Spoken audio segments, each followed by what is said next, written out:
अनुमान है कि इस बार महाकुंभ के मेले में बिल्कुल फ्री 40 करोड़ लोग प्रयागराज वहाँ पर भाई इस टाइम टापो टाप जिससे वहां सबसे बड़े धार्मिक आयोजन का एक नया वर्ल्ड रिकॉर्ड भी बन सकता है।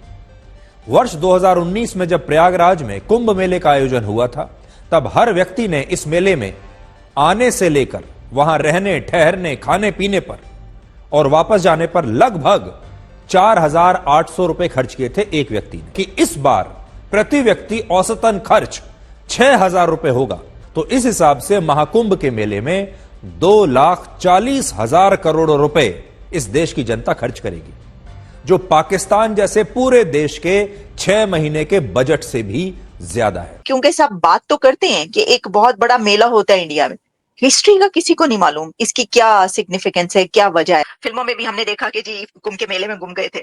इतना बड़ा जब मेला होगा तो ऐसा हो सकता है। मैं समझती थी कि लाखों लोग, लेकिन पता ये चला कि करोड़ों लोग इसके अंदर सर शामिल हो रहे हैं। वहाँ पर फ्री में खाने मिलेंगे, बिल्कुल फ्री में रिहायशें मिलेंगी, बिल्कुल सब कुछ वहाँ पर भाई इस टाइम टापो टाप इस जगह भी बढ़ा दी है श्रद्धालुओं के लिए। 3 से 4 करोड़ लोग जाएंगे हर दिन, 3 से 4 करोड़। गाइस कौन सा दिन होगा जब सबसे ज्यादा भाई मतलब रश होगी। और महाकुंभ इन 4 जगहों पे वो अमृत की बूंदे गिरी थी। हाँ, अब इधर आके वो अभी तक पानी के अंदर घुल गई है ना। हाँ, तो वो अभी तक आके तभी कहते हैं उनका पानी पवित्र माना जाता है। दोस्तों, महाकुंभ शुरू होने वाला है और जो इसका एस्टीमेट लगाया जा रहा है ना, वो यही है कि 40 से 45 करोड़ लोग महाकुंभ में स्नान करने आएंगे गंगा मैया की गोद में। दोस्तों, ये एक अनुमान लगाया गया है कि एक एवरेज आदमी 6,000 रुपये खर्चेगा, उस हिसाब से 2,40,000 करोड़ है। लेकिन आप जानते हैं कि 6,000 एक अमाउंट लगाया गया है। आप ये मान कर चलिएगा दोस्तों, आज के ज़माने के अंदर 8-10 हज़ार से कम कुछ नहीं होता। तो 4, 4.5, 5 लाख करोड़ रुपये आएगा, जिसको देखकर दुनिया हैरान हुई। और पूरी दुनिया से 80 देशों के रिपोर्टर इसको कवर करने आ रहे हैं। अभी तक एप्लीकेशन दे चुके हैं और कितने आएंगे अभी पता नहीं है। दोस्तों, ये महापर्व सनातन की डंके बज रहे हैं दोस्तों, पूरी दुनिया के अंदर। देख दुनिया ये हो क्या है, और उसके लिए कमाल है दोस्तों। दिल खुश होता है, शब्द नहीं है। कमेंट्स आप ही कीजिएगा, वीडियो को लाइक और चैनल सब्सक्राइब जरूर कीजिएगा। Thank you very much. Sir, हमें तो इसलिए भी याद आ गया कि वो जो डेप्यूटी प्राइम मिनिस्टर हैं डार साहब, उन्होंने ये कहा कि बांग्लादेश हमारा बिछड़ा हुआ भाई है, तो वो कुंभ का मेला याद आ गया। वो सर हमेशा फिल्मों में कुंभ के मेले में कहा जाता है कि बिछड़े हुए भाई और बहन मिल जाते हैं, बिछड़े हुए दोस्त मिल जाते हैं। मैंने कहा भाई लगता है कि 71 के कुंभ के मेले में गुम हुए थे, वो मिल गए अब दार साहब तो कुछ भी कहते रहते हैं। अभी तो वो अफगानिस्तान वालों को करे तो खवारिज है। हाँ सर, नहीं कह नहीं रहे, उनका तो नाम है ना, अब ये रखा गया ख्वारिज, और जो ऑपरेशन हो रहा है वो भी ख्वारिज अल फितना कहा जा रहा है ना। तो अब वो तो खवारिज अल फितना करेंगे तो कुछ तो उनको करना ही है।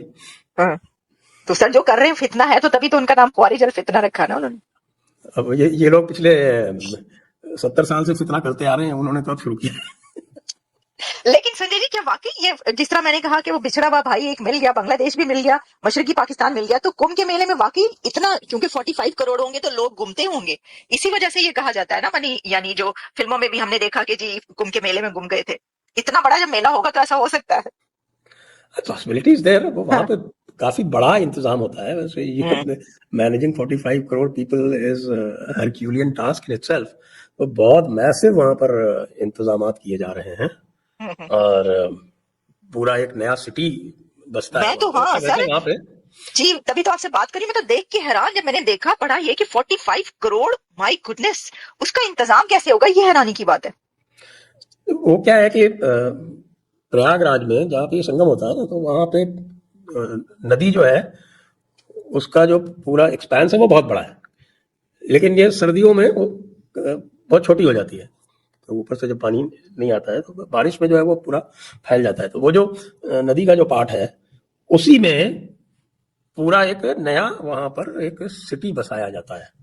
अच्छा, वहां उस वहां पर भाई 1 लाख या 10 लाख वॉशरूम्स होंगे, 10 लाख के 1 लाख, और फ्री में खाना, मतलब जो मांगोगे तुम्हें वहां पे फ्री में मिलेगा। फ्री में रिहाइश, मतलब फ्री में आप रात को वहां पर सो भी सकते। बिल्कुल। और ये जो थे, ये जो बड़े बड़े टेंट थे, ये मतलब कि जो अमीर लोग आते हैं ये एक उनके लिए बिल्कुल, हाँ, उन्हें अपनी मर्जी से जो किस्म की राइस लेना चाहे ले सकते हैं। अच्छी भी है, महंगी भी है, सस्ती भी है, जैसी है वो लेकिन भाई साहब मैं तो बोलूंगा फ्री वाला सबसे बेस्ट है। हाँ, मुफ्त है वजह, खाना पीना मतलब कि राइस भाई, हर चीज आप मुफ्त। अगर यहाँ पर आते हो तो आपका सब कुछ फ्री है, फ्री है। मतलब खाना भी फ्री मिलेगा, सोना भी फ्री मिलेगा, सब कुछ यहाँ पर आपको। और जोगी जी और मोदी जी ने 13,000 ट्रेनें चला दी हैं। और भाई 7,000 बस है, ये देखो, और जो फ्लाइटें चलेंगी उसको वो अलहदा, वो स्टेशन भी करीब करीब है भाई। 13,000 ट्रेनें टॉपो टॉप सीधा पहुंचेंगी भाई प्रयागराज। दामाद कितने मुकम्मल है वो, जल्दी 7,000 बस है। आप खुद सोचो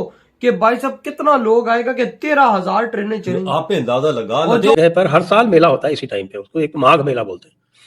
माघ is the 11th month of the Hindu calendar.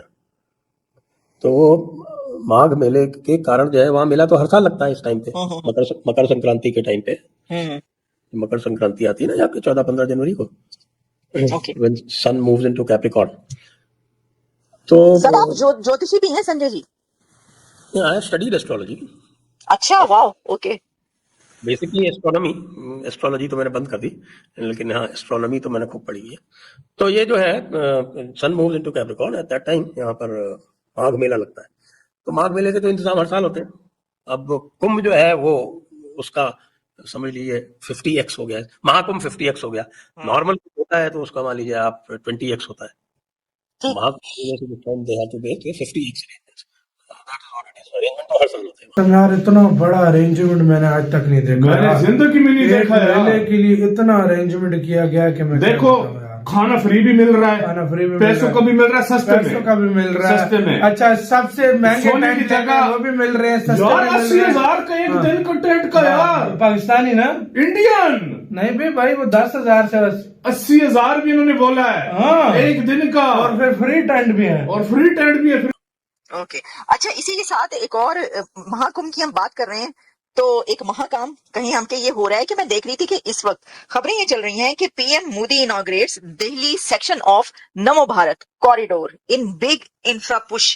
कहा यह जा रहा है, मैंने कुछ इसकी डिटेल्स देखी कि ये जो कॉरिडोर है और जो इंफ्रास्ट्रक्चर अब बन चुका है और बन रहा है इंडिया में, वो अनबिलीवेबल है और सबको बीट कर देगा। सर ये थोड़ी सी, अगर आपको ऑब्वियसली मुझे पता है कि आपको इसके बारे में डिटेल्स मालूम होंगी, तो आप इसके ऊपर भी बात कर लेते हैं। लेटेस्ट न्यूज़ है इसका बेसिकली नाम है RRTS, rapid rail transport system, और ये इंटरसिटी सिस्टम है।